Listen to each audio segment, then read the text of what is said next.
Hey guys, it's Raythe here. For those of you who don't know me, I'm the author of Everdark. Every week, I get together with the Everdark cast and we talk about things related to vampires, voice acting, and life. Sometimes I ask them questions, but sometimes they ask me questions. And by the way, we want to hear your answers to those same questions in the comments. And now, Edward, this one is really for you. So in the last chapter, Balthazar made the ultimate offer of becoming Julian's master, since Daemon has seemingly abandoned Julian to his fate. I personally think that both Daemon and Balthazar have good points on their side for what they are doing, but neither is necessarily the good guy in all of this, right? So you actually play Balthazar and Daemon. These characters are in direct conflict here, though we're only hearing from Balthazar right now, but you know Daemon is more than fuming, I'm sure. How do you keep the characters straight in your own head when, especially in situations like this? Do you take on their emotions? How do you process the conflict? Because I admit when I'm writing and I'm in that point of view character, that's who I am at the moment that I'm writing. But I don't know how you do it and what you're thinking about this, especially these two characters that we all love, but right now they're not very happy with one another. I work from exactly the same place, caring about what the person I'm playing is caring about. And very few characters think that they are the villain or that they are evil or that they are doing evil. Most people believe that they are operating from a place of just trying to make things better or to get what they want. So for me, when I'm reading these characters, I actually like to have a picture of them there. So it's clear for me who they are and what their voice is. When I'm reading through for the second time for the story, I'm frequently looking for words that you have written that are clues for me, clues as to behavior, patterns of behavior, because after all, humans, we're pattern-seeking creatures and stories are a form, a pattern, and we like the setup and the payoff and what's going to happen next and how is this going to unfold. For me, that's really important. How is this story going to happen?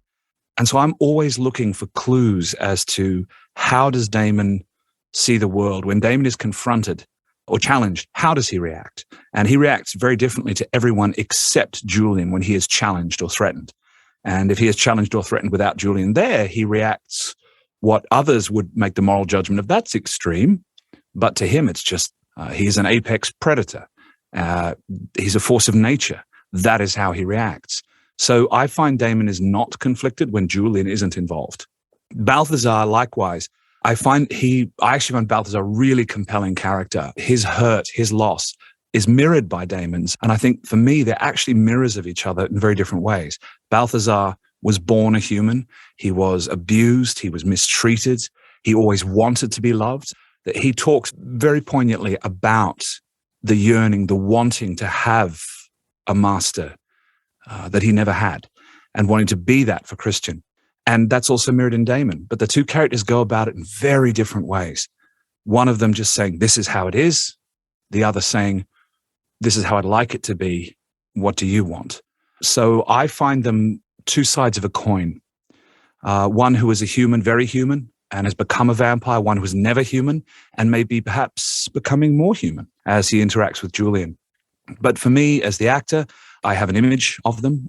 Whenever I'm working on a script, if I know who I'm working with, I'll actually try and pull up their IMDb and have a little picture of them there so that I can speak to that person or about that person. And then I have my notes as to how they tend to react to certain things based on, for me, a core emotion or core idea of who they are, which often goes back to their deepest sort of point of emotional vulnerability, that thing that they can't let go. So I really enjoy embracing the creation of the author, of the writer, and seeing how I can serve the story rather than, trying to just be me with a funny voice. And yes, I absolutely feel for them. That's the fun. The secret fun of these things, Raythe, is it's so much fun to be able to give myself over to the story and to think, what if this was my world and I had lived this life? How do I feel about this? How do I feel about finding the love of my life? There's a real pleasure. And I what do you lot think? You're a bunch of strange actors. I became an actor because I want to tell stories. And there's nothing more fun than playing dress-ups, whether it's a costume on a movie set or by using my voice as the costume to tell the story. What do you lot think? Totally. I completely agree. I think I increasingly approach acting, especially for film and television stuff, because again, I do more kind of playing myself for voiceover than playing characters.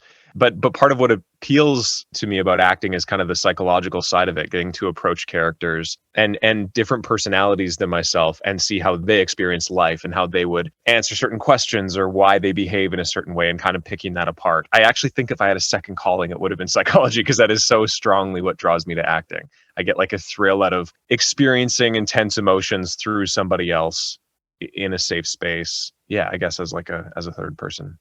Yeah, and this really is a safe space for us here to play that. I think that's the joy of fiction, is that we can feel intense emotions.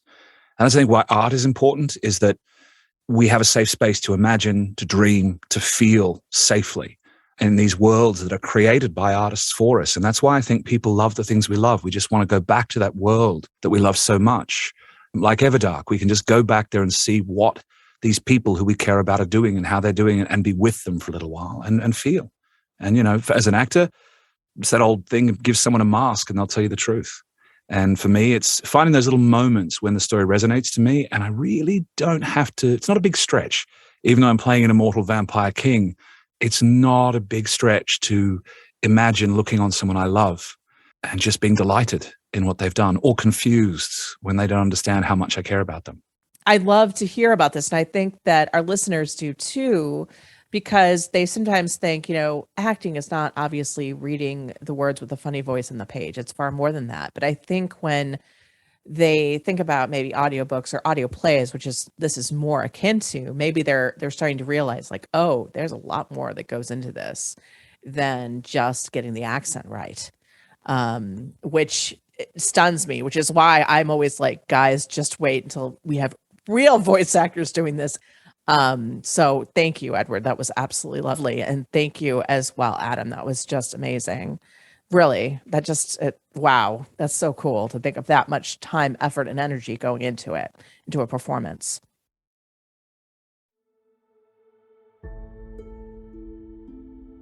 I hoped you liked this behind the scenes discussion with the cast and crew of the Everdark podcast. If you want to join the conversation, come to YouTube and tell us what you think in the comments. And just so you know, I'm not the only one reading the comments. The entire cast is too, and they're very eager and excited to hear from you. If you are already listening on YouTube, be sure to like and subscribe to get notified when the next episode of Everdark comes out.